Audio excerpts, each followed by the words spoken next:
The Young Women's Christian Association of the Philippines is a private, non-stock, non-profit, non-sectarian, service-oriented, and charitable organization which was founded in 1948.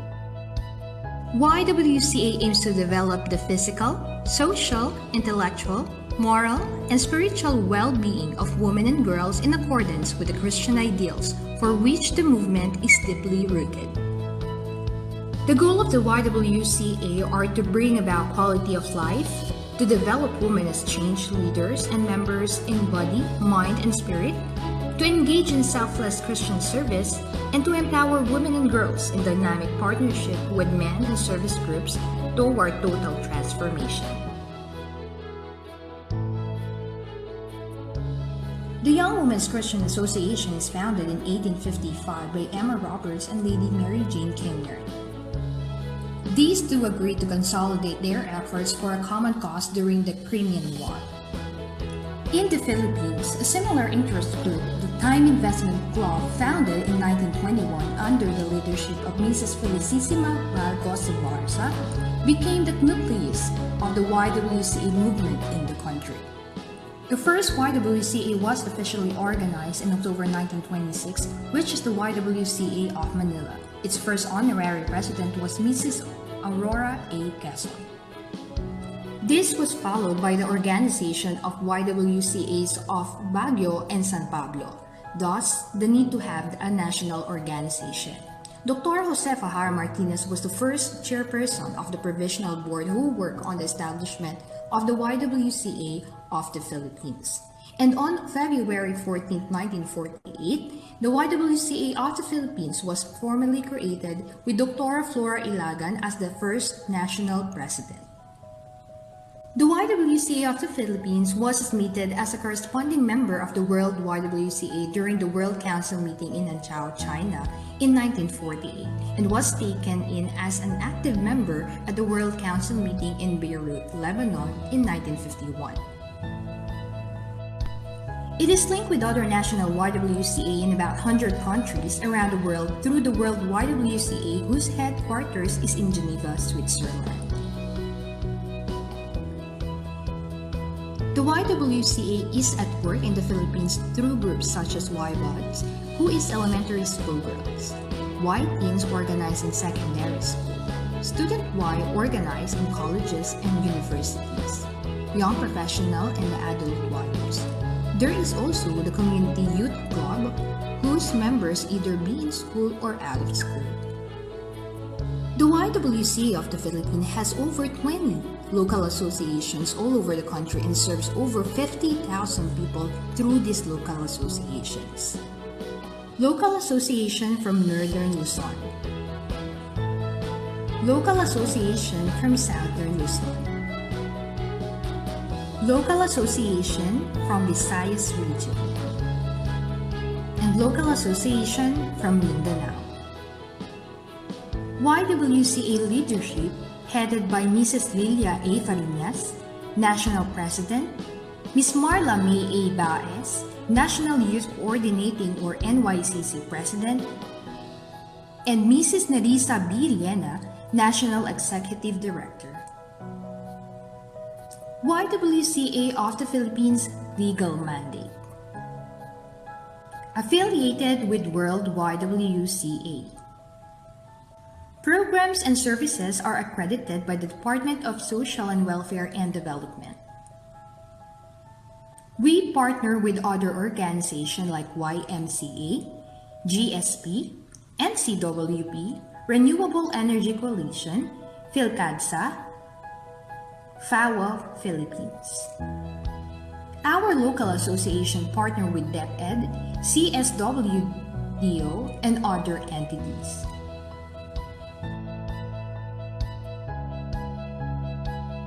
YWCA pioneered in health and recreation, introduction of physical education in the school curriculum, adult education, community center, camping for girls, youth work, residence, and ecumenical movement.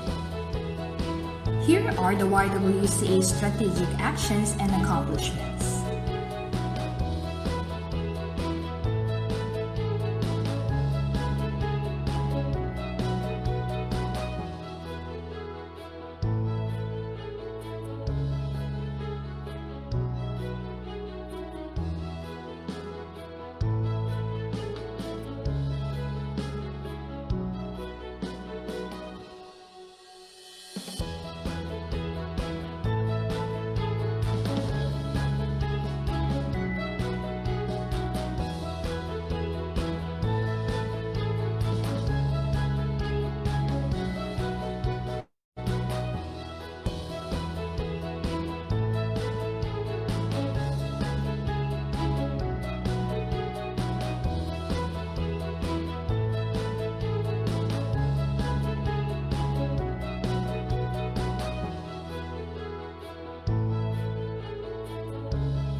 A pleasant afternoon and happy Friday, everyone.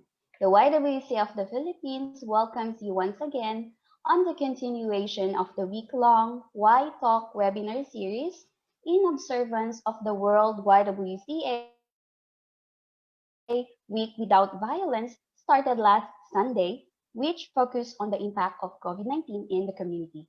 I am Karen Tira, your host for this afternoon's activity. Worldwide WCA Week Without Violence is an annual global campaign to end the scourge of violence against women, young women, and girls.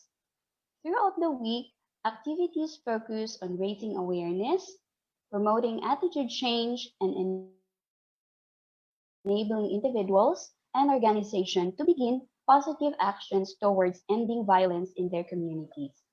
At the Global YWCA movement, we believe that this includes enhancing women's voices in decision making, leadership and peace building, promoting women's economic empowerment, ending violence against women, young women and girls, and finding new ways for young women to connect, mobilize, inspire each other so they can take collective action. Before we proceed, allow me to give you some of the webinar etiquette. Okay, number one, please set your microphones on mute at all times. Okay, next, please turn off your cameras. Okay, please be advised that this session is recorded for documentation purposes. And if you have any questions, you may use the chat feature so that the host can acknowledge you. Okay, and to start, let us listen to a doxology to be given by Ms. Minya Krista May Haro, Young Woman National Council member and a three-time defending champion at Tawag ng Tanghalan sa Showtime, to be followed by the Philippine National Anthem.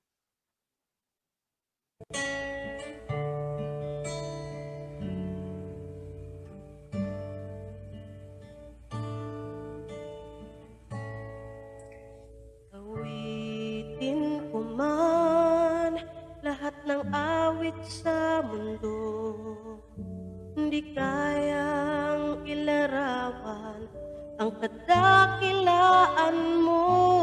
Kulang ang lahat ng tula, kulang maging mga salita upang ihayag ang kabutihan mo. Wala kang katulad, wala nang hihigit sa'yo. Wala kang katulad, wala nang papantay sa'yo. Ikaw ang Diyos noon pa man, maging ngayon at kailanman. Sa habang panahon, wala kang katulad.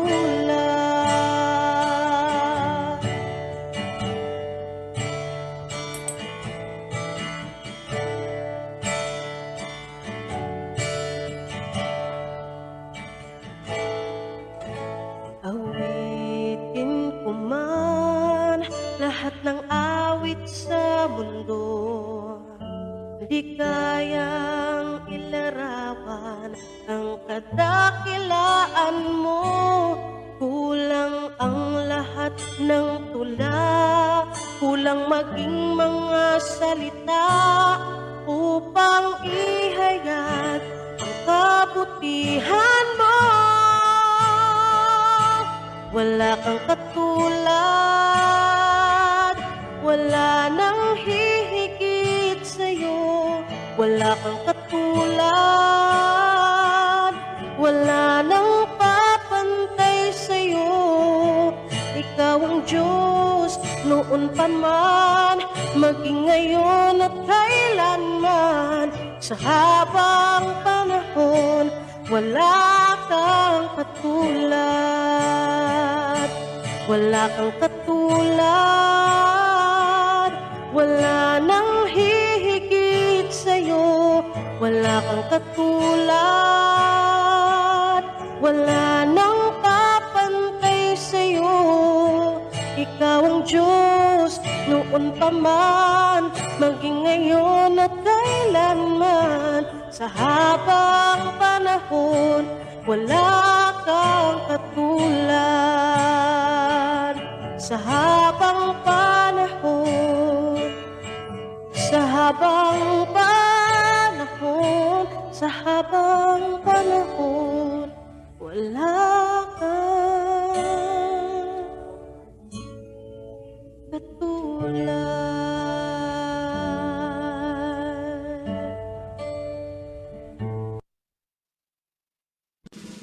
Mga kababayan, ang pambansang awit ng Pilipinas.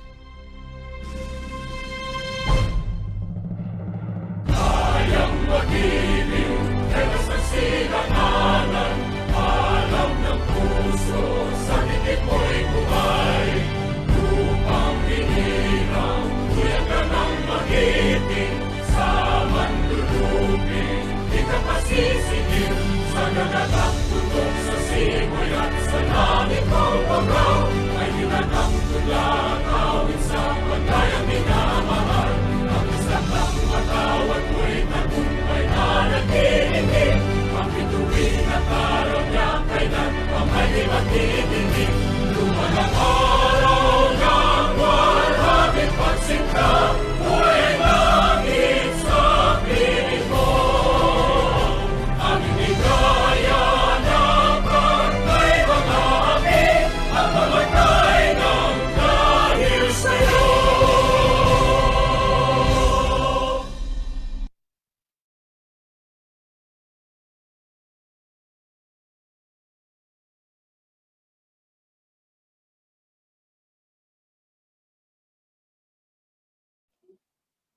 Okay.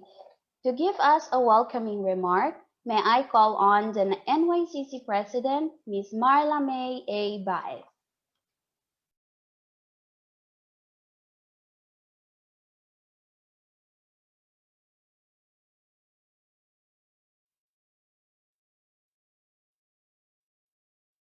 Good afternoon, everyone. The YWCA of the Philippines, through its global and local affairs, and the National Youth Coordinating Council in its Y Talk series, will discuss today the need for women to take care of their health in the midst of the COVID pandemic threat.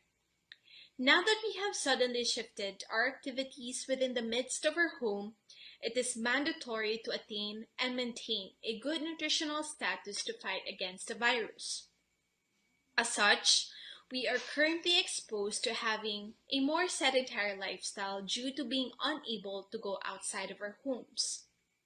And noting that the nutritional status of individuals has been used as resilience towards destabilization during this pandemic, proper nutrition and dietary intake should be practiced in order to strengthen the immune system. Along with the dietary management guidelines, we will also learn more about food safety management and good food practices today. Once again, good afternoon, everyone, and welcome.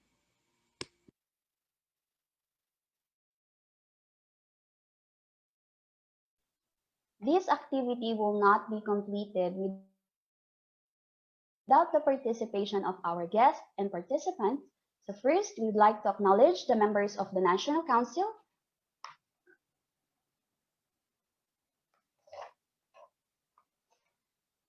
Okay, headed by our National President, Mrs. Lilia A. Farinas. Okay, we also have here our Vice President for Program and Membership, Dr. Early J. Datario. And of course, Ms. Marla Baez, our NYCC President. Okay, and our National Executive Director, Mrs. Nerissa Villena. Our National Secretary, Ms. Claudine Dapat na po. And our Treasurer, Mrs. Sonibet Grazela. And Public Relations Officer, Ms. Melody A. Marfil. Okay, we also have here our Young Women National Council members, Ms. Jessica De Boton, okay, Ms. Riza Sambarano, Jewel Cadavos, and Ms. Judy Ann De Boton. And we also have here Mrs. Elizabeth Diaz, the President of YWCA of Makati. Good afternoon, ma'am. And Mrs. Maribeth Tayag, the President of YWCA of San Jose del Monte. And our moderator for today, Ms. Mitzi Peña Florida, the president of YWCA Iloilo. Good afternoon, ma'am. Okay, and we also would like to acknowledge the presence of our resource speaker, whom will be properly introduced later, Ms. Cielo Ruanto. Okay, and we also would like to acknowledge the presence of Ms. Dr. Cecil B., the Vice President for Luzon NCWP from Kawain, Isabela. Good afternoon, ma'am.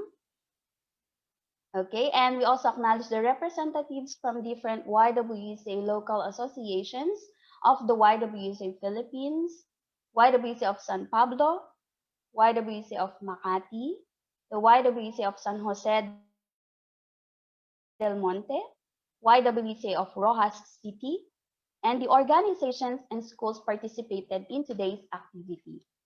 Okay, we have PASWI, Marinduque State University or College, Optometrist Association of the Philippines, DepEd Quezon City, Biliran, San Jose del Monte, Bulacan, Dagupan City, Manila, Pangasinan, and Tabaco City, Albay.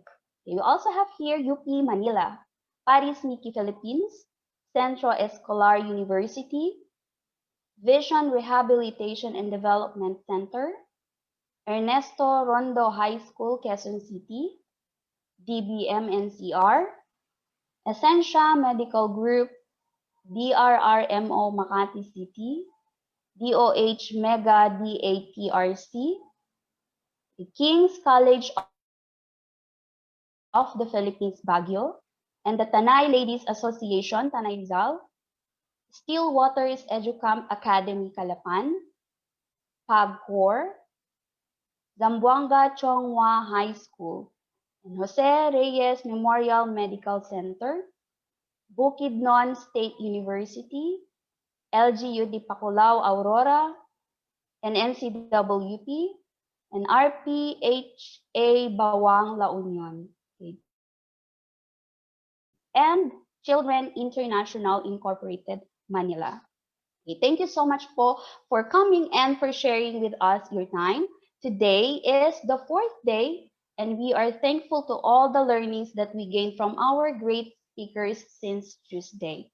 Okay, with that, I would like to call on our National President, Mrs. Lilia A. Farinas, to deliver her message in observance of the Week Without Violence.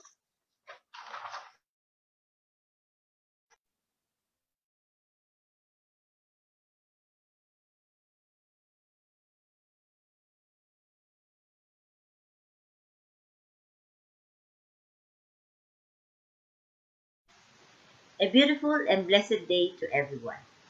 What has happened this year? Every year in the third week of October, YWCAs around the world participate in the Week Without Violence campaign. YWCA observe its common vision, legacy, and future as part of this dynamic movement that advances the human rights and leadership of women, young women and girls. This year, in the shadow of COVID-19, activities will be majorly virtual as YWCA take a moment to name the YWCA as an invaluable global movement of leaders and their contributions towards ensuring safety of women during this global pandemic. We use the YWCA Virtual Safe Spaces tool for women's rights leaders to speak of their work and their realities in the current context. This is yet another adaptation of the YWCA Safe Spaces model that has been at the heart of our work since the 19th century. Evidence from previous health crises indicates that violence against women and girls is likely to be a lasting exacerbated impact of the COVID-19 pandemic. For instance, women and girls endure multiple forms of violence including trafficking, child marriage, intimate partner violence, sexual exploitation, and abuse. All forms of violence against women, young women and girls are a violation of human rights and have high social and economic costs. World YWCA has responded to the crisis and lockdown protocols by adapting our approaches to better suit this reality. One key strategy is online engagement and consultation across the women's movement.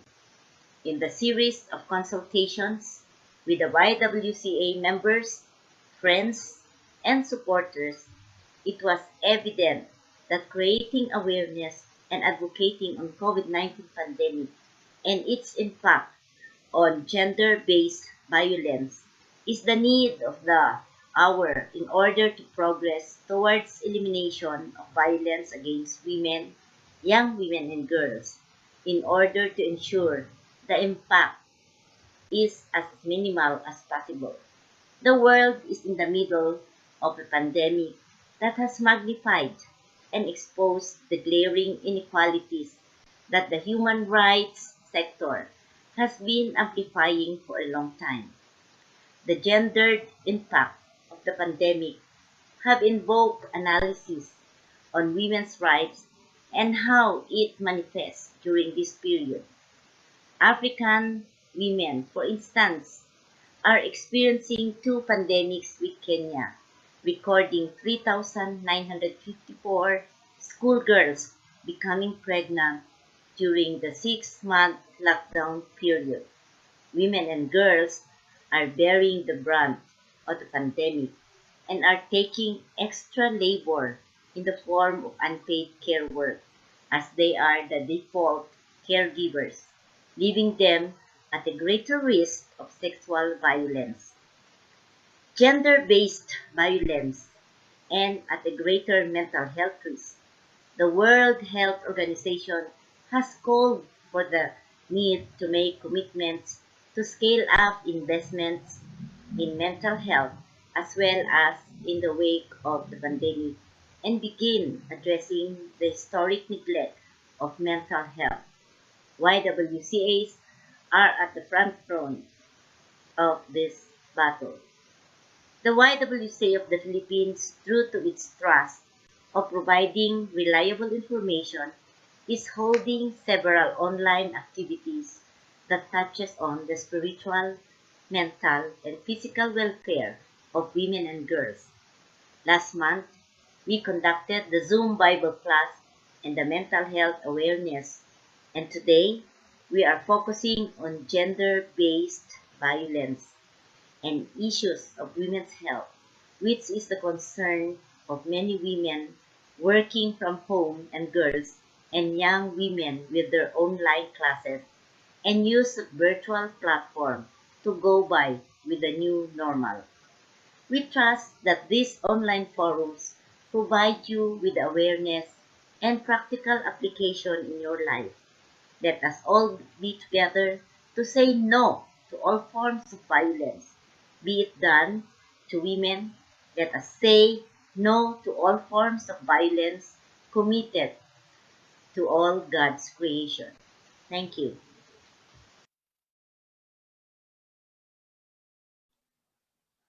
Okay, thank you, President Leia.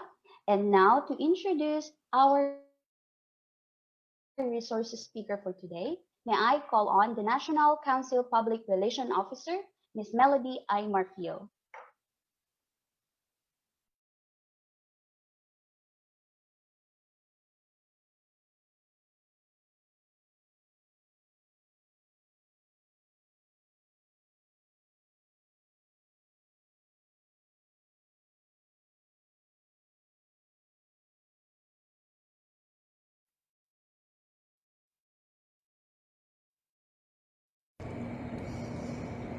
Good afternoon, ladies and gentlemen.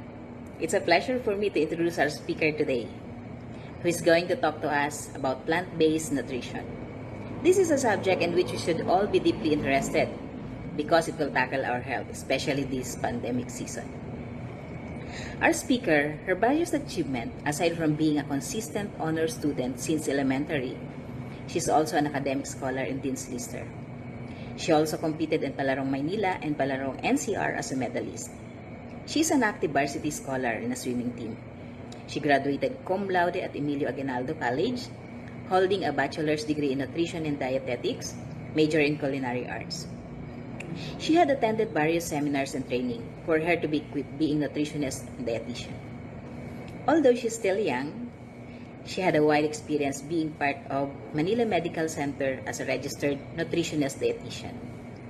This afternoon, she will be sharing with us her insights and experiences, why plant-based nutrition is a powerful way to achieve good health. Ladies and gentlemen, please join me in welcoming this afternoon webinar, Miss Cielo Ruanto.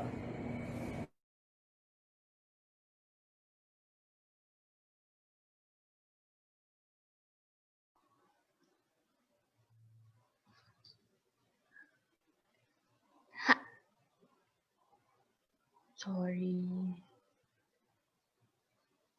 Hello, can you hear me na po?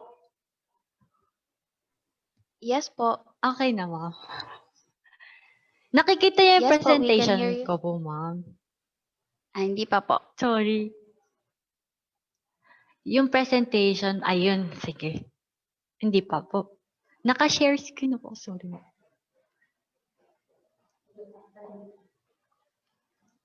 Okay po, good afternoon everyone. Again, thank you for that introduction, Miss Melody.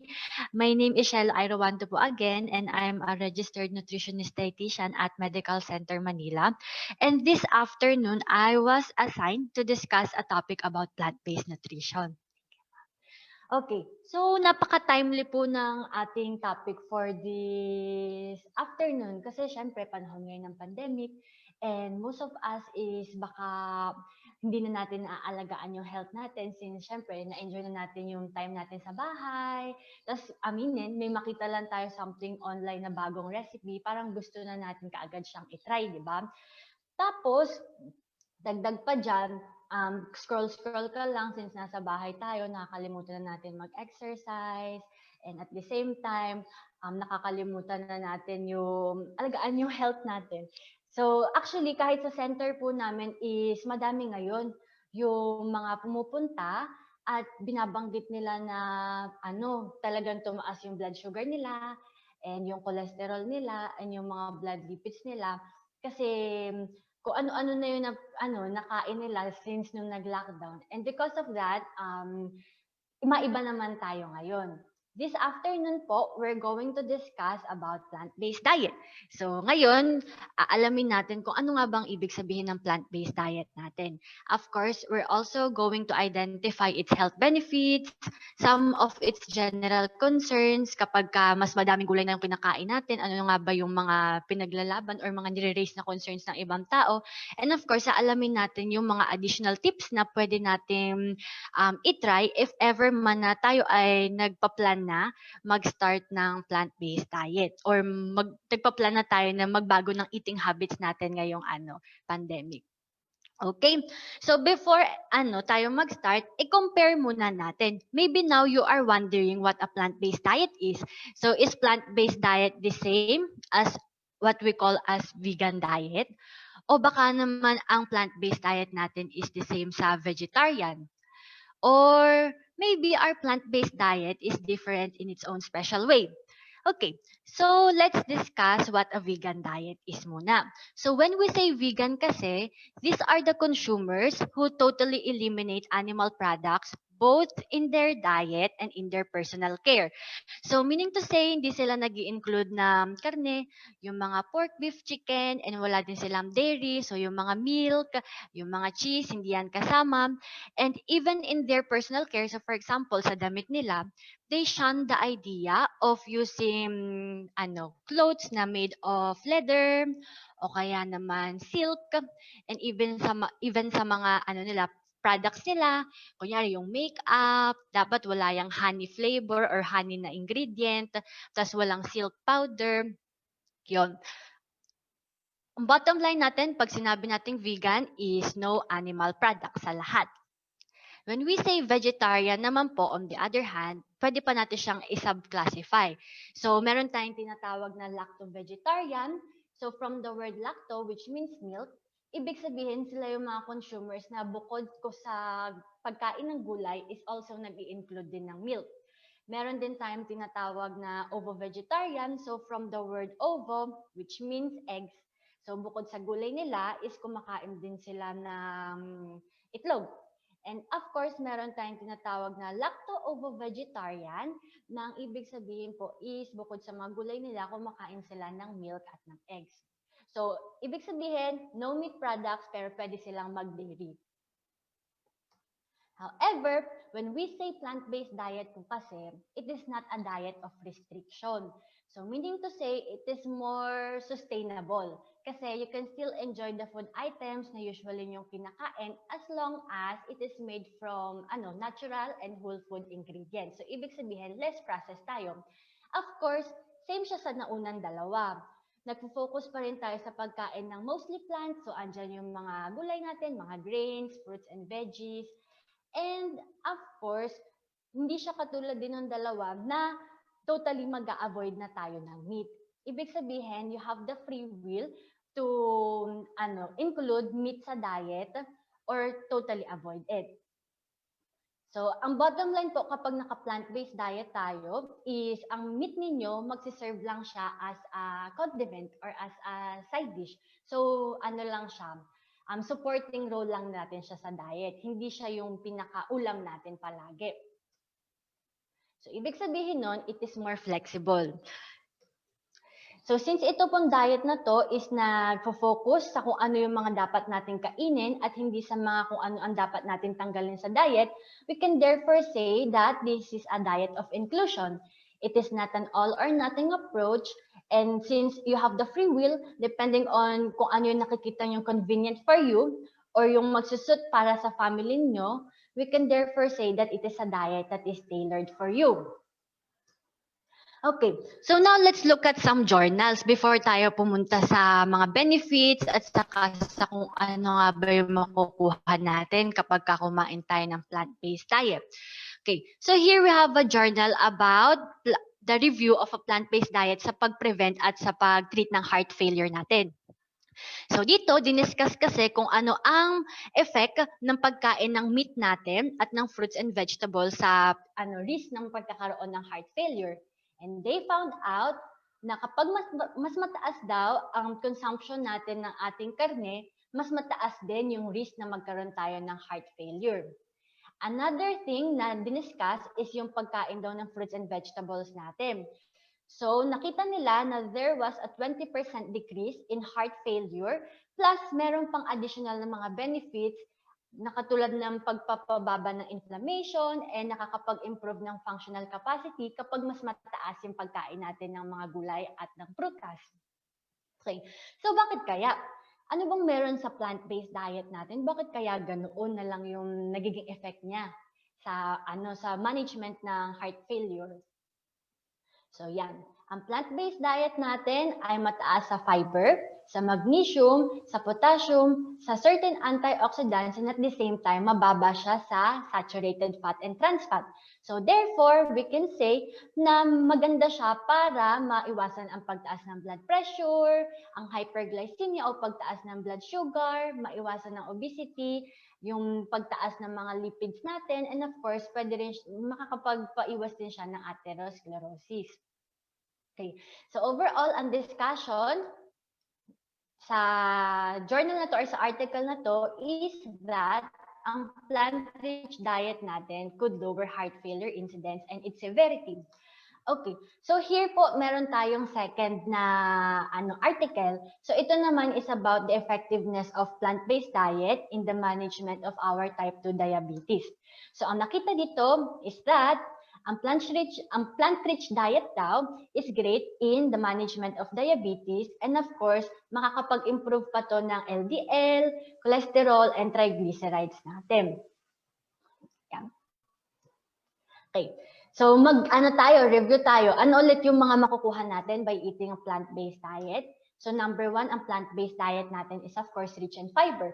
So alam natin na ang fiber is maganda yan for our good bowel movement, good bowel health, and of course maganda din siya para ma-manage natin ang ating blood sugar, and of course nakakapagpatulong din yan makapag-wash out ng excess cholesterol. So also, ang plant-based diet natin is mataas sa antioxidants. So, ang antioxidants, alam natin yan na nag-get rid of ng mga free radicals na nakakapagpa-cause ng cancer. Ang plant-based diet daw is mataas sa cardioprotective nutrients.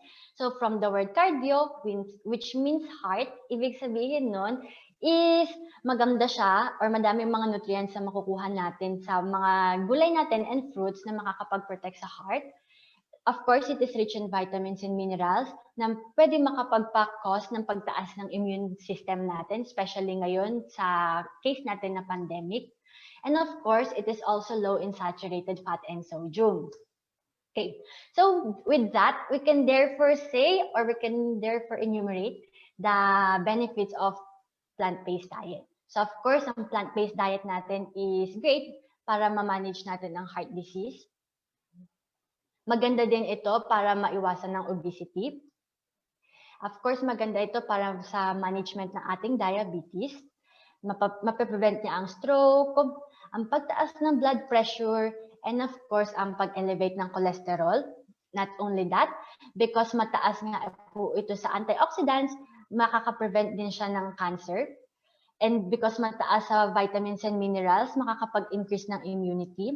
And of course, since kung mataas ang immunity natin at wala tayong sakit, makakapag-improve siya ng overall psychological health natin. And kapag feeling good tayo and feeling better sa buhay, mas mas masaya ang buong overall quality of life natin. Okay. Pero kahit na ganun, syempre meron ding mga general concerns pa rin na nire-raise yung mga tao about plant-based diet. Kasi iisipin nyo na, puro gulay, ano pa bang ibang nutrients? Oo, mataas nga sa mga vitamins and minerals and sa fiber. Pero paano naman yung ibang nutrients na usually nakukuha natin by eating meat? So for example, yung protein, yung vitamin B12, iron, calcium, vitamin D, and fatty acids. Nagtatanong na yung P natin, will I have enough of these nutrients? Okay. So let's go first sa ating protein. So ang first notion kasi ng mga tao when we say protein is that you can only obtain it from our meat products. Pero ang katotohanan kasi niyan is, tingnan nyo to, sabi ng spinach natin dito, who says you can only get protein from meat? Siyempre, hindi yun totoo. So, ang protein natin po is makukuha din natin siya from different food items na plant-based katulad ng mga sumusunod. So, yung spinach natin, yung mga chickpea, asparagus, cashew, and tofu. So, it's important po to take note na ang protein po is important syempre for growth and development and tissue repair. So, hindi pwede na basta-basta lang natin in-neglect ang protein intake natin sa diet.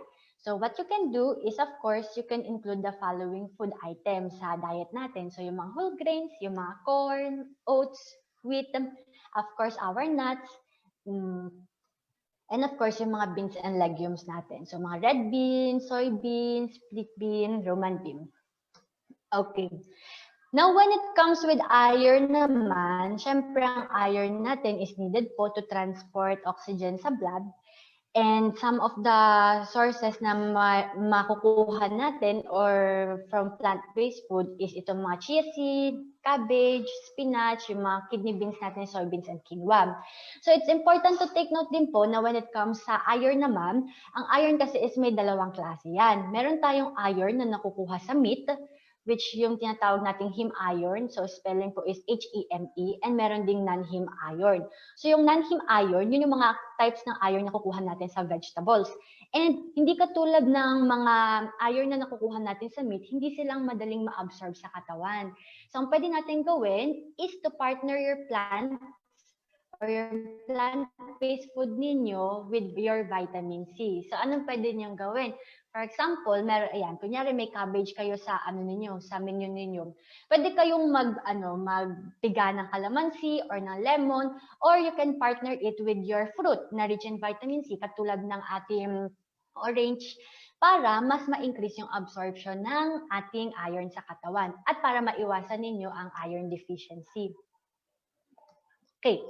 So now, when it comes naman sa calcium po, so ang calcium, syempre, alam natin yan, important siya sa pag-build ng strong bones ng katawan. And kapag nagkulang tayo dyan, mas prone na tayo for fracture. And of course, kapag masyado nang mababa, nandyan na yung mga nagka-cramps and joint pain, kaya hindi din natin siya dapat i-neglect. So, anong mga pagkain ang pwede niyong kainin? Since na-rich sa calcium, ito yung mga yung bok choy, our very own malunggay, and our tofu. Yan. So, when it comes naman po sa omega-3 natin, so ang omega-3 po natin, of course, is important for healthy heart, and of course, nakakapag-prevent din siya ng stroke. So, usually kasi nakukuha siya sa mga fish natin, and sa mga nuts.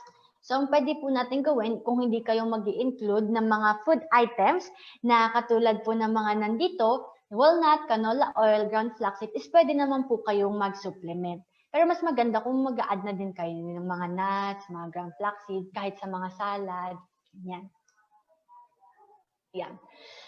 Okay, punta naman tayo sa vitamin D natin. So, ang vitamin D po is important. So, partner sila ng calcium sa pag-build ng strong bones sa katawan natin. And of course, kapag nagkaroon na tayo ng deficiency dyan, andyan na yung nagkukos tayo sa mga bata yung rickets, yung osteoporosis, kaya important yung vitamin D po natin. So, ano ang mga pwede natin kainin? Of course, yung mga plant-based natin na rich sa vitamin D din po. Katulad ng mga fortified soy milk and cereals. So, supplementation may be needed po kasi very limited lang yung pagkukuhaan natin na vitamin D na plant-based. Pero syempre, yung sun, so natural vitamin D, wag natin yan kakalimutan. Okay. So, now when it comes naman po sa ating vitamin B12, so ang vitamin B12 po natin is important syempre for production of red blood cells. And of course, kapag nagkaroon na tayo ng kakulangan sa vitamin B12 deficiency, andyan na yung pwede tayo maka-acquire ng macrocytic anemia. Kaya hindi din natin siya dapat ganoon kaligtaan. And of course, yung important din ang vitamin B12 natin para sa healthy nerves natin. So usually po kasi ang vitamin B12 natin is nakukuha lang natin siya from our meat products. So, wala tayong ibang choice po kundi mag-supplement when it comes to our vitamin B12 and to include food items that are fortified with vitamin B12. Okay. So, ang dapat nyo lang pong tandaan when it comes sa ating plant-based diet is that hindi naman kayo magkakaroon ng deficiency sa mga nabanggit na nutrients as long as you're going to eat a well-planned and well-balanced na plant-based food. So, ito po ang example ng ating plant-based plate. So, kung makikita nyo here, half of your plate will consist of your vegetables. So, andyan yung mga malunggay natin, ano pa ba, mustasa, squash blossoms, kung ano yung available sa inyo. Tapos, yung 1/4 is yung healthy carbs natin. So, yung mga oats, yung mga grains. Another 1/4 po is manggagaling sa ating plant-based protein. So, usually, andyan na yung mga beans, yung mga lentils, legumes. Tapos, ang beverage nyo po is water or if you want milk, plant-based milk po ang iinumin kapag naka-plant-based diet. Of course, we have here your serving of fruit. Tapos, meron tayong nuts and seeds for your omega. And of course, dahil kulang nga po sa vitamin B12, kailangan natin mag-supplement ng vitamin B12. Okay. So, ito po example. So, ano-ano yung mga pwede nyong kainin? Fruits, katulad apples, bananas, oranges, sa veggies natin, yung mga lettuce, mga red bell pepper, green bell pepper, mga peas. Tapos, pwede tayo mag-add ng mga carrots, mga potatoes, whole grains, katulad ng mga whole wheat, mga oats, and syempre sa legumes natin, yung mga kidney beans, mga chickpeas, mga black beans, kung ano yung available po sa atin. So ito, meron po tayong sample menu dito. So for breakfast, meron daw 2 slices of whole wheat toast with almond butter. Tapos may snack tayo. Meron frozen grapes. Tapos lettuce wraps with shredded carrots. Tapos sa dinner, sweet potato, chickpea. Tapos may kale. Tapos meron pa tayong side salad. Okay, so tingnan natin ngayon yung sample costing ng ating menu for the whole day. So, kung makikita niyo po, 1,549 yung total price natin for the whole day. So, yung 1,549 na yan yung kapag ginrocery nyo siya. Pero, ang cost lang yan for the whole day is 820. Kasi, kunyari, ito, may wheat bread tayo dun sa menu natin kanina. Ang magagamit lang natin dun is 2 loaves. So, approximate price nun is 6 pesos lang. And katulad nito, meron tayong almond butter. Hindi naman natin yan mauubos ng isang jar kaagad. So, isang tablespoon lang nun. So, approximate price nun is 10 pesos. So, per day, 820 pesos yun. Okay, so now maybe you are wondering, is it too expensive? The answer is both yes and no po. So remember po na ang plant-based diet natin is flexible. So ang price po nito is depende kung ano po yung mga food items na i-incorporate natin sa diet natin. So if you're going to incorporate food items na hindi locally grown, yung mga important natin, katulad yung nasa menu, na merong kale, meron pa mga almond butter na ganyan, of course, your diet is going to be expensive then. But if you're going to incorporate naman po yung mga locally grown na mga food items, of course, magiging affordable yung plant-based diet natin. So, mas better kung mag-include na lang kayo ng mga malunggay, mustasa, mga talbos ng kamote, kangkong, yung madali lang itanim ba sa labas ng bahay natin. With that, meron tayong additional tip. So, ayun. Additional tip natin is yung magtanim po tayo sa bahay natin. Kasi kapag nagtanim tayo sa bahay, hindi lang kayo nagpo-provide ng mga food items na alam yung walang preservatives na halo and walang mga additional na mga chemicals. At the same time, nagpo-provide pa kayo ng fresh air sa surrounding ninyo. Tapos, it's also a form of physical activity kasi syempre, di ba, may movement tayo. Tapos, may movement tayo. Plus, wag nating kalimutan yung vitamin D pa na pwede natin makuha kapag nagtanim tayo every morning. So, madami pang benefits kapag pwede pang hobby yan ngayong pandemic natin. So, plantito, mag-plants tayo ngayon. So, yun. Ano pang additional tips ang pwede natin gawin if ever man po na nag-i-start na tayo na kumain ng plant-based? Or nag-decide na tayo ngayon na kumain na magbago ng eating habits. Okay. So number 1 po is eat lots of vegetables sa diet natin. So katulad ng pinakita ko po kanina, half of your plate po dapat is more on gulay ang magko-consist. Tapos change your idea about meat.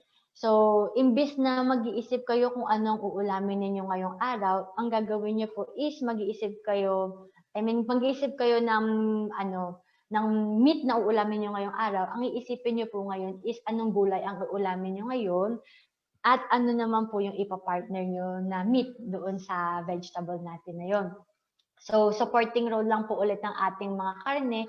So, pwede nyo po siyang gawin as side dish lang or pang sahog-sahog lang. So, for example, gusto nyo magluto ng ampalaya, yun na yung gulay natin. Tapos, lalahukan lang natin ng onting serving ng meat. Or for example, yung mga combination food katulad ng tinola, for example, mas madami yung gulay na isasahog nyo po kaysa sa karne natin. So, ganun po pag sinabing plant-based diet. Tapos, syempre, mamimili po tayo ng good sources of fat, katulad ng mga canola oil, olive oil, as much as makakakita po kayo ng taba sa ninyo, sa mga karne natin, kailangan tanggalin na natin yun para wala ng additional na fat. Tapos, magluto po kayo, cook plant-based at least 1 night a week. So, mag-decide kayo kung anong araw sa buong linggo. For example, Saturday. Kailangan Saturday more on gulay ang kakainin natin sa breakfast, lunch, and dinner. And of course, include whole grains for breakfast, yung mga oats natin and oatmeal, pwede yan. Go green po tayo, greens. So more on gulay, katulad lang din po na nasabi ko kanina. And build a meal around salad. So yun din po yun. Kapag magpaplano tayo ng menu natin, dapat magsimula tayo sa gulay bago yung karne na uulamin natin as a partner. And if ever man na kakain po kayo ng dessert, mas piliin na lang natin kumain ng fruit kaysa yung mga nabibili pa natin na mga milk tea ngayon, yung mga cookies natin or cakes. mas maganda yung natural sugar na makukuha na lang natin from fruit. Meron pa kayong additional na vitamins and minerals. And syempre, ang diet alone po, it is also good to take note na it is not enough para ma-maintain natin yung healthy nating pangangatawan. So, kailangan natin ng physical activity. So, parang yung carrot natin dito. Naghuhula hoop siya. So, at least 30 minutes a day po, kahit installment yon 10 minutes, 10 minutes, 10 minutes, hanggang sa maka 30 minutes lang kayo for the whole day. Okay na yun as a form of physical activity. Pero mas better pa rin kung makakapag-exercise kayo at least 1 hour per 1 hour at least, mas maganda pa rin po na makapag-exercise kayo isang beses sa isang linggo na at least 1 hour. Okay? So, sa summary lang po natin, again, plant-based diet is a diet specially tailored for you. So, it is not a diet of restriction po. You have the free will to either limit or totally exclude meat in your diet. Depende kung ano po yung makikita nyo maganda para sa family ninyo and para sa inyo. Of course, plant-based diet po is composed of variety of grains, fruits, vegetables, and nuts. And of course, magdami po siyang amount ng fiber, carbohydrates, protein, and fat. Kakailanganin po natin ng vitamin B12, vitamin D, and omega fatty acid supplementation since ito po is very limited sa mga sa mga gulay and fruits. And of course, since madami po tayo makukuha mga fiber and vitamins and minerals plus antioxidants, ang ating plant-based diet po is maganda in decreasing risk for obesity, heart failure, diabetes, high blood pressure, stroke, and even cancer. And of course, yun nga po, since mataas ito sa mga minerals and vitamins, pwede po nitong ma-raise yung immunity natin to fight certain viruses, especially now, katulad ng mga influenza, or para maiwasan din natin yung COVID-19. And it may improve overall psychological health and overall quality of life. Okay. So, yun. Reminder lang po na ang plant-based diet is not a COVID diet or a diet for weight loss. So, ang plant-based diet po natin is a diet lang intended for your overall good health. So, yun. With that po, let me just end my presentation with this quote. You have two homes, the earth and your body, so take care of them. I hope with my presentation po, you have been reminded to never take your health for granted. Stay safe po palagi, lalo na ngayong pandemic. Thank you po. Thank you, Miss Cielo, for sharing us about the importance of plant-based nutrition. At ano nga ba tong plant-based nutrition na to? Ganun din ang mga benefits niya to manage our heart disease, prevent cancer, and also to increase our immunity and improve our immune system. Ako, parang magiging plantito at plantita na ang ating mga participants later. And also, thank you also for giving us tips, practical tips on how to stay fit and healthy through the food that we eat every day. Okay, and with that, let's have a short break. Okay, let's watch an audiovisual presentation about how YWCA movement and its advocacy create safe space for women. Let's watch this.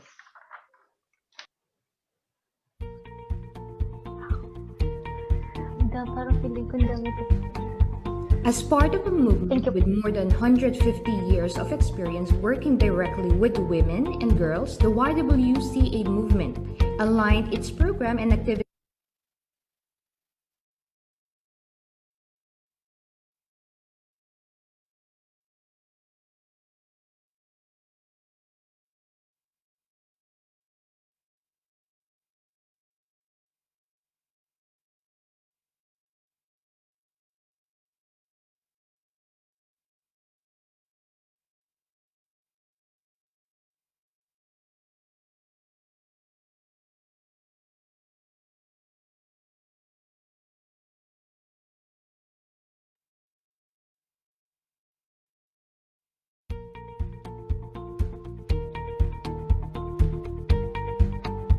As part of a movement with more than 150 years of experience working directly with women and girls, the YWCA movement aligned its program and activities along with the World YWCA strategic goals to ensure that women, young women, and girls are at the center at their own empowerment and that no one was left behind. For the past 150 years, YWCAs around the world have expanded safe spaces to reach over 25 million women, young women, and girls in 120 countries. Providing safe spaces to women and girls in the heart of local communities has been a core activity for the Young Women's Christian Association since its founding in 1855 in London and 1926 in the Philippines. The YWCA is also committed to programs on social and economic justice through action and advocacy and service delivery. What makes the YWCA unique is that our program and services are combined with our advocacy to create impact to women, young women, and girls' lives and generate institutional change. The YWCA of the Philippines headquarters is very visible and accessible. It is located in the heart of Metro Manila and it provides shelter to affected women, young women, and girls in an emergency situation and critical times where safety and privacy are assured. Leadership and participation. The YWCA is committed to empower women, young women, and girls by providing trainings, seminar, and the like to fully equip them in decision-making and bring positive changes in the community. Leadership development and participation opportunities will provide them a chance to equip themselves essential skills and positive transformation.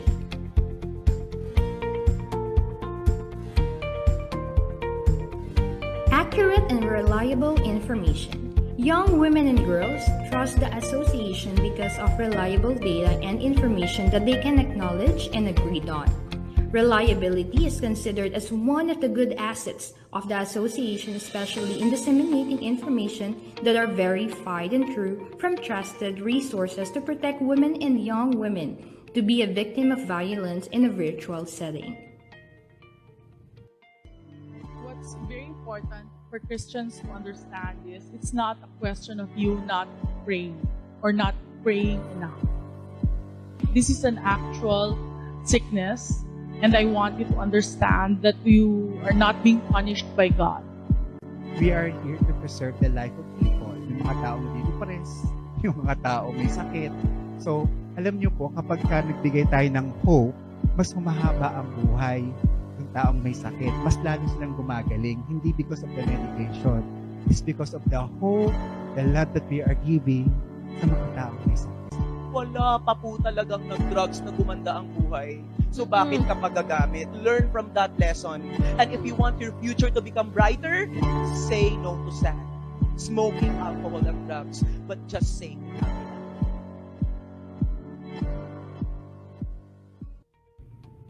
Building trust. YWCA is open for every woman, young women, and girls to fulfill the association's goal to develop women as a leader and members in body, mind, and spirit. YWCA have been initiating programs and activities to help boost self-esteem with physical, social, intellectual, moral, and spiritual well-being of women and girls in accordance with the Christian ideals. Furthermore, to build the confidence of members, any sensitive cases or information are confidential in the association.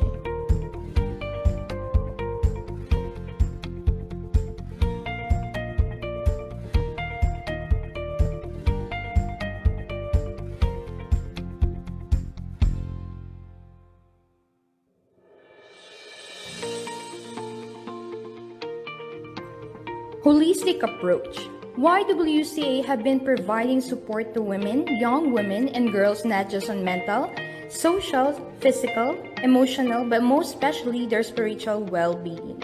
The organization is also integrating Christian values in all its programs and activities, and one of this is Bible class for young children. It has created a huge impact in supporting leaders and members to engage in selfless Christian service through sharing of knowledge and wisdom to educate and develop more responsible young people.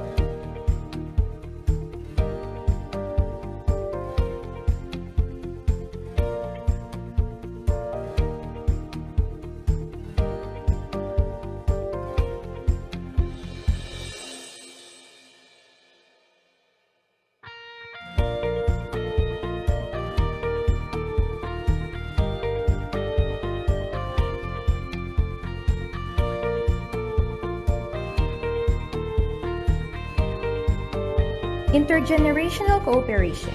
National YWCA prepare and develop women by seminars, conferences, and meetings for decision making for responsible participation in all aspects of social, economic, political, and spiritual life, and this is to build and strengthen the institutional capacity of the movement. In line with the World YWCA, the National YWCA had policy making vested on 17 members with 25% young women in National Council headed by the President.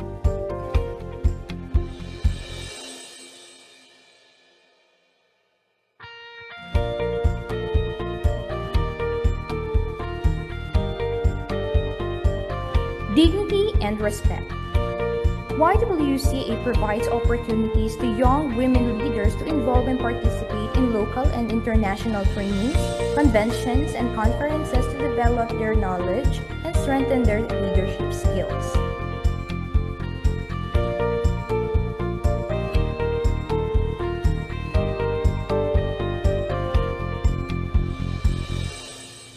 Partnership and accountability. The National YWCA is linked with 100 countries around the world through World YWCA, whose headquarters is in Geneva, Switzerland. YWCA have partnership with other organizations like YMCA, GSP, BSP, NCWP, Renewable Energy Coalition, PhilCADSA, DepEd, and FAO Philippines, to name a few. This is to extend the scope of the mission and vision of the organization to achieve with the same goals.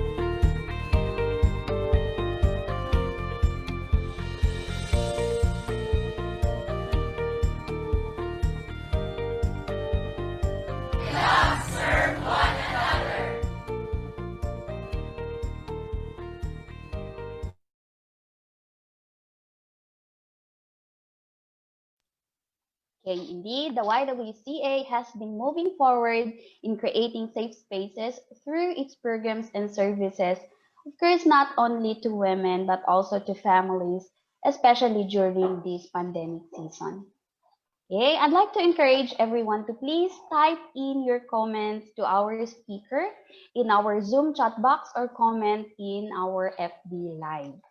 Okay, it is my honor to introduce to you our moderator for the open forum, Ms. Mitzi Solitana Peña, Florida, finished Bachelor of Science in Forestry in West Visayas State University College of Agriculture and Forestry. She also finished her Master in Management, Rural Development Management in the University of the Philippines, Visayas in 2004. Ms. Mitzi currently holds the position as the Senior Environment Management Specialist and Provincial Solid Waste Coordinator in the province of Iloilo.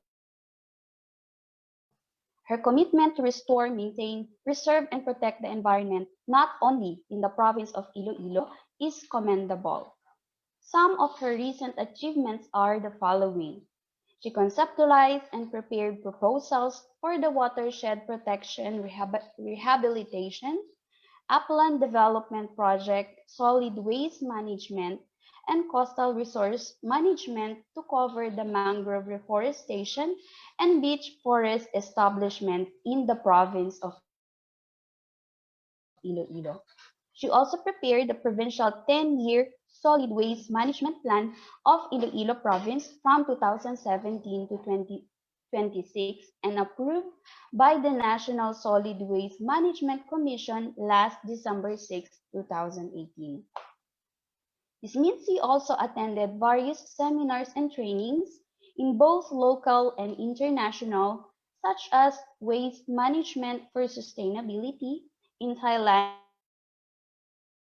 last 2013. She also participated in the training program for young leaders on environmental conservation, waste management, and recycling in Tokyo, Japan last 2007. Ms. Mitzi is also an active member of the Young Women's Christian Association. She is the current president of YWCA of Iloilo in the Visayas region. Ladies and gentlemen, let's welcome our moderator, Ms. Mitzi Peña, Florida.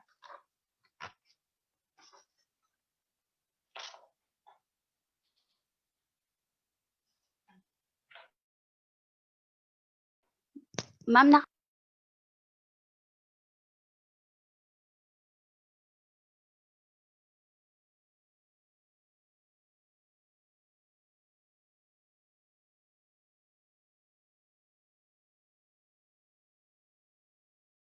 Sorry. Sorry po, ma'am. Hello, good afternoon po. Hello? Hello po. yes, we can Yes, hear you okay. po. Okay, sorry. So, thank you so much, Miss Karen, for that very long introduction. And also thank you for Miss Cielo for that very informative topic on plant-based nutrition, which is really important today with this pandemic. And my role today is to gather all the questions, comments from all the participants. And we have here questions from FB. Okay, Miss Shelo, we have here, they say that if you eat a lot of vegetables, you always pass gas and feel bloated. Why is that so? This is from question from Facebook po. Ayun po, siyempre since ang vegetable po natin is mataas sa fiber, so ang role po kasi niyan is 'di ba para siya meron kasi tayong tinatawag na soluble fiber and insoluble fiber. So yung mga insoluble fiber po natin, yun yung type ng fiber na hindi siya na-digest sa katawan natin kasi nagse-serve siyang as walis. So kapag mas madami po ang intake natin ito, of course, meron po tayong tendency na mag-feel ng bloated and parang may gas na effect sa tiyan. Pero it doesn't mean na you have to remove vegetable na po, of course, in your diet. Okay. Okay, thank you so much, Miss Shelo, for that clarification. Another one also we have here from Miss Jessica. Also, question from the participant. Is it recommended for children to be vegan or vegetarian at early age just to be healthy? Ayun po, let me clarify po again, ang plant-based diet po is hindi vegetarian and hindi po siya vegan. So, ang plant-based diet po natin is you can still eat meat po, pero in small portions lang. So, kung sa mga bata po natin na growing pa lang po sila, okay naman po siya since katulad po na nabanggit ko kanina, madaming food items pa rin po na plant-based ang mataas sa protein. So okay, hindi naman po siya masasabi na unhealthy. Okay lang po siya kahit sa mga bata. As long as well-planned po and well-balanced yung ibibigay natin sa kanilang food items. Okay, thank you so much. Another one po from Maria Victoria Dineros. As you said, we need to include nuts. Paano kung mataas yung uric acid at cholesterol po? Yes po. Ang nuts po natin kabilang po yung mga natin, mga beans, legumes kasi ang first notion po ng mga tao din is nakakapag-cause po sila ng pagtaas ng uric acid natin. Pero it's a case to case basis po kasi. Merong mga tao na mataas ang tolerance when it comes sa mga nuts and sa mga beans natin na kapag kumain sila is hindi nagma-manifest yun.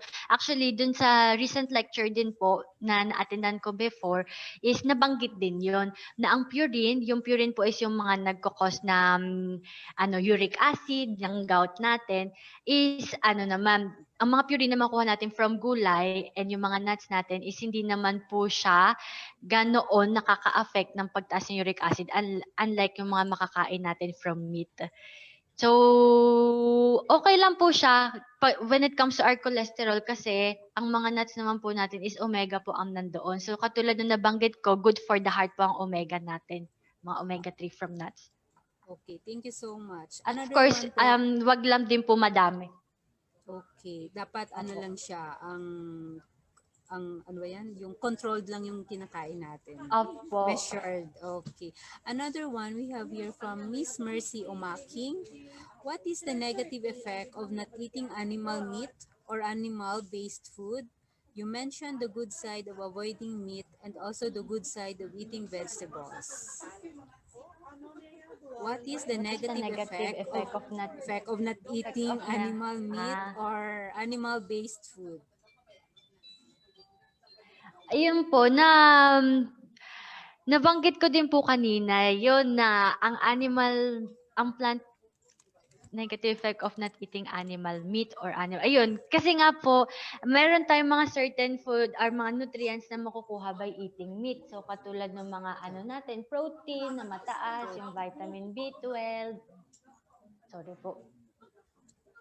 Okay So po. kapag ka po nagkulang po tayo ng intake dito, is of course, maaari po tayo magkaroon din ng ng protein deficiency. Pero since yung mga plant-based nga po natin is mataas naman din po sa protein. Mataas.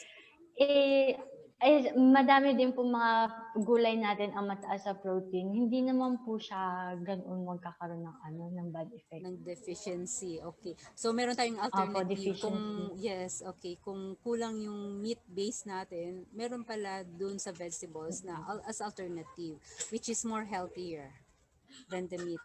Okay. Another one we have here from Ellen Garcia. How fast do you lose weight on plant-based diet?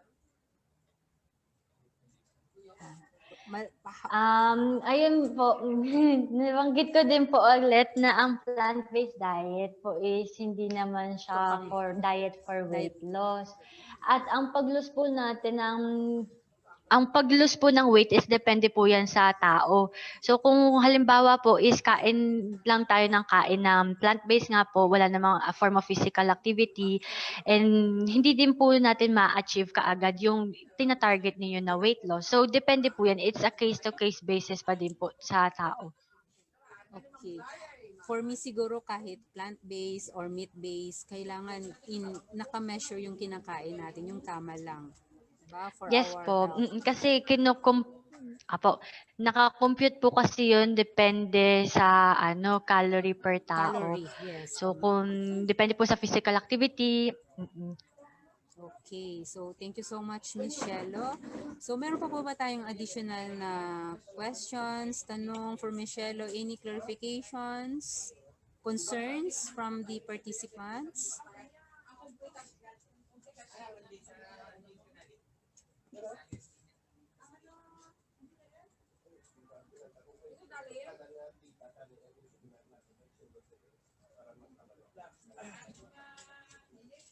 Okay.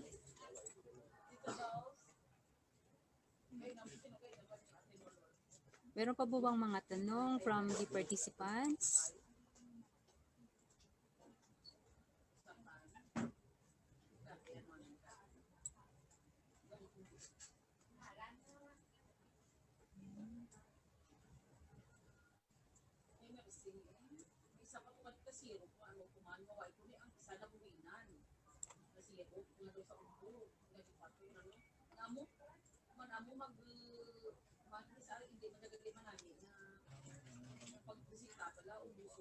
From the Facebook Live, meron po ba? Miss Karen? Wala pong question tayo sa Facebook Live. I guess yun po yung inano ni Jessica. But we have one question po Okay, from the meron. Zoom now. Opo. Okay, we have here from Ma'am Mary. What vegetables can we plant if you don't have backyard naman, or if you are living in a condo?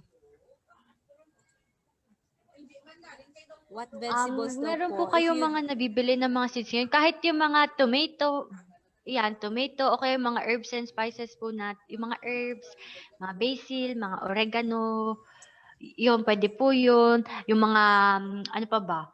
Sa bahay merong bell pepper, yun, wala din naman, yun, kahit sa may paso, Yes, pwede container po yun. gardening. And Pwede yung mga malunggay, malunggay, kahit lang mag-plant lang po kayo sa mga mga lalagyan na hindi nyo na ginagamit. Yun, pwede naman po siya. Okay, yung in-encourage talaga namin yun, Munggo. yung sa mga walang, yes, tama po. Yung walang area po, yung limited yung space, pwede tayong mag-container gardening, yung hanging gardening, parang ganun, yung merong mga recyclables na pwede nating mapagtamnan, paso, right? Something like that. Pwede.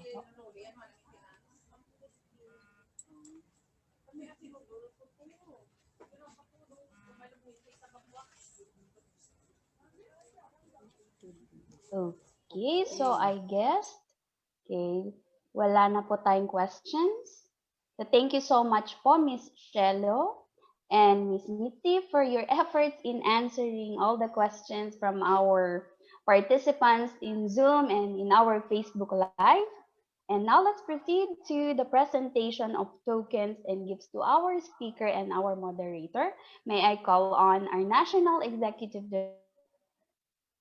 Director, Mrs. Nerissa Villena.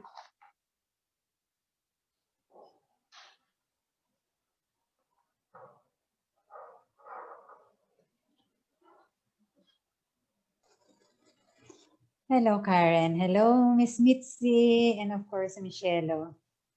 I think I will just be reading, then I will present it live kasi nasa office si Michelle. Okay, the Young Women's Christian Association of the Philippines Incorporated and the National Youth Coordinating Council presents its certificate of appreciation to Cielo Ruanto for her invaluable contribution as a resource person, which led to the success of the White Talk series on plant-based nutrition held on October 23, 2020 via Zoom, given this 23rd day of October in the year of our Lord 2020. Signed by Ms. Marla May Baez, NYCC President, yours truly, and of course signed by our National President, Mrs. Lilia A. Parinas. Thank you so much, and we have some tokens for you.